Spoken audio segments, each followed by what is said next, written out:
టీమిండియాలో vice captain గా ఎంపిక కావటం అంటే ఇక జట్టులో స్థానం శాశ్వతమని అనుకుంటే పొరపాటేనంటున్నారు మాజీ క్రికెటర్ మహమ్మద్ కైఫ్.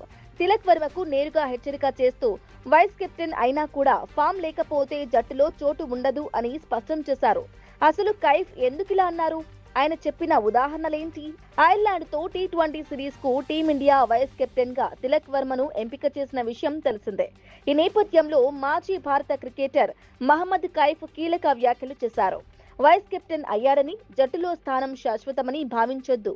భారత జట్టులో గతంలో వైస్ కెప్టెన్లను కూడా తప్పించారు.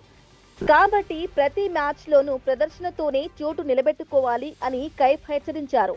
తిలక్ కు ముందు అక్షర్ పటేల్ వైస్ కెప్టెన్ గా ఉన్నారని, కానీ ఇప్పుడు జట్టు కొత్త దిశగా వెళ్లిందని గుర్తు చేశారు. అదే విధంగా శుభ్మన్ గిల్ కూడా ఒక దశలో వైస్ కెప్టెన్ గా ఉన్నప్పటికీ తర్వాత టీ20 జట్టులో తన స్థానం కోల్పోయాడని పేర్కొన్నారు. ప్రస్తుత టీం మేనేజ్మెంట్ లో ఎవరికీ శాశ్వత స్థానం లేదని, కెప్టెన్ అయినా వైస్ కెప్టెన్ అయినా ప్రతి మ్యాచ్ లో తమను తాము నిరూపించుకోవాల్సిందేనని కైఫ్ అన్నారు. ఇది ప్రస్తుతం భారత క్రికెట్ లో కనిపిస్తున్న కొత్త సంస్కృతి అని వివరించారు.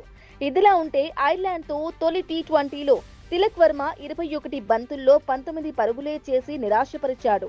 భారత్ కూడా 34 పరుగుల తేడాతో ఓటమి పాలవడంతో యువ ఆటగాళ్ల ప్రదర్శనపై చర్చ మరింత వేడెక్కింది.